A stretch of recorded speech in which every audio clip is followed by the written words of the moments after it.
Good afternoon from Yami B TV. Wishing you all well, sending plenty of love your way, as usual now. I might as well start each video from now on, warning people that when it comes to talking about violence and men that have lived that life that they succumb to by way of violence and living their lives every day in the ghettos and street life, and believing that that was the right way for them to behave, then these videos are not really for some of you that are coming up into the comments. It's worth remembering, some of you as well, that most of the atrocities where violence are dished out and people have the power to do what they want to do and have the final say in whether people live or die, are the people that don't actually end up in a courtroom. You're also talking about men and families that go and provide for their kids every day, are the best people that ever lived. They are, because they never committed no atrocities or no crimes against anybody and lived a law-abiding life. And if these videos come up where I'm talking about my life or some of the men that I've met over a long period of time, if that's not giving back to people to show that a lot of these men are not quite the same in later life because of the way that they live their life, then I'm a banana. But it's pretty obvious a man that doesn't commit crime and lives a law-abiding life. There's many men that proclaim to live a law-abiding life and do things in secret, heinous crimes, and end up in a courtroom, but they were the quiet man round the corner. There was a man that, provided for their families and that kind of stuff. It's not all of everybody. The percentages are very, very low when it comes to life. Many serial killers were living a law-abiding life, and family men, and hiding behind the scenes and all that, where nobody can't see, where they don't actually end up in a courtroom and everybody's shocked when it comes to lie.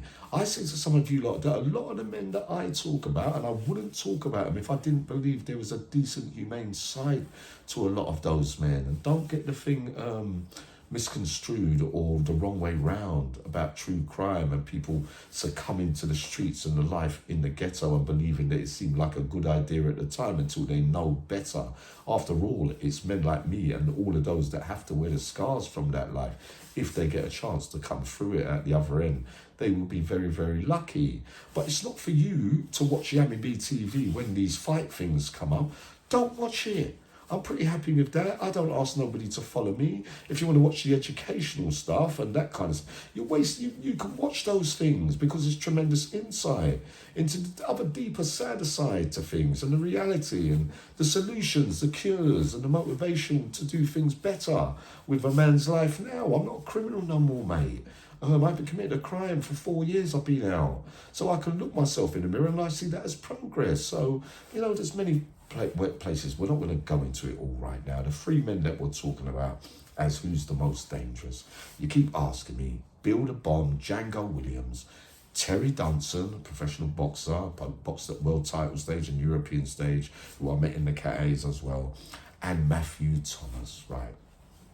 Well, I think we've done a little bit of these things before, and I might have been on record for saying already that I believe that in a boxing ring, even though there were slightly different weights, Build a Bomb and Terry Dunstan, I believe the most skilled boxer would have been Terry Dunstan, right? From what I saw in the catAs. It's fair to say that he wasn't at his best due to what they were doing to him in the category A's at that time with Terry Dunstan.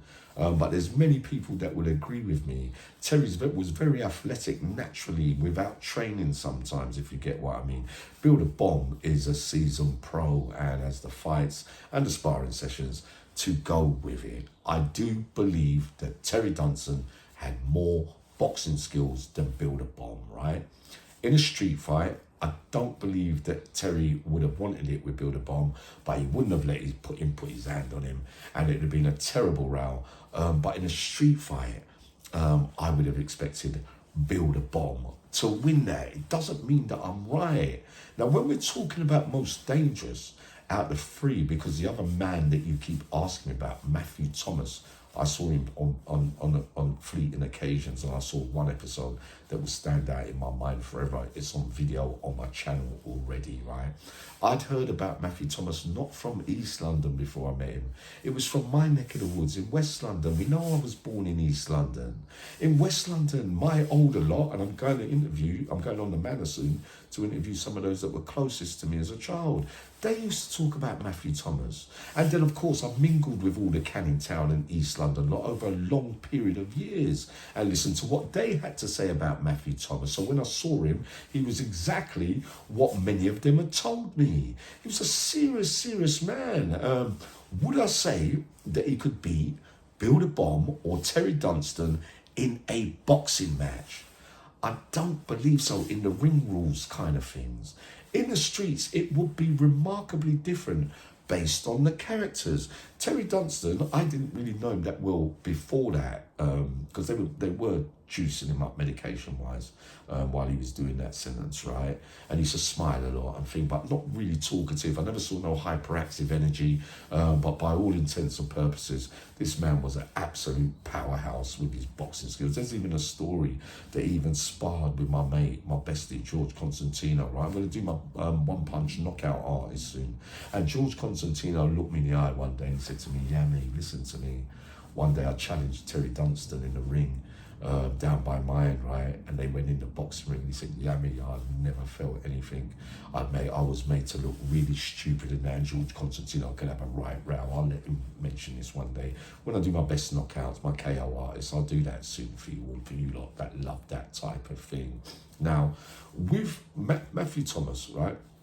I believe, from what I saw in one big incident when he was fighting 5'6", and those men, Terry Dunstan, Bill the Bomb, and Mathew Thomas have history for fighting more than one man at one time and being victorious through a few of those times, right? So we know that's a different kind of level, right? To be fair.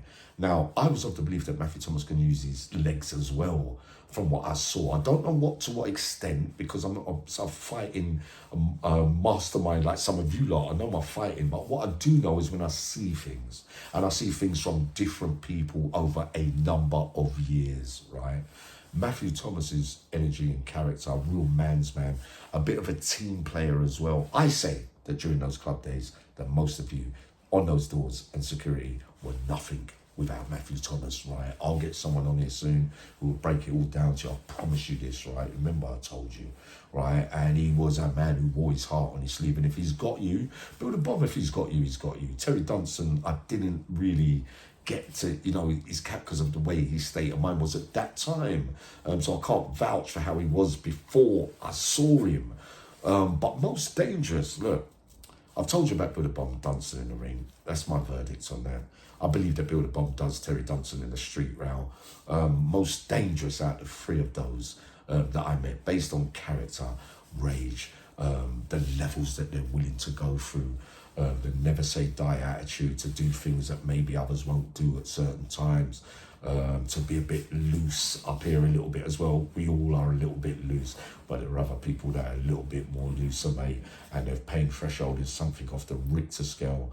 I say, and I stand by it, that I believe that Mathew Thomas was more dangerous than some of those great fighters that I talk about, all right? So I'll be up very shortly. Hopefully, I'll be up after I come back up with my dinner. Sending special love to you all.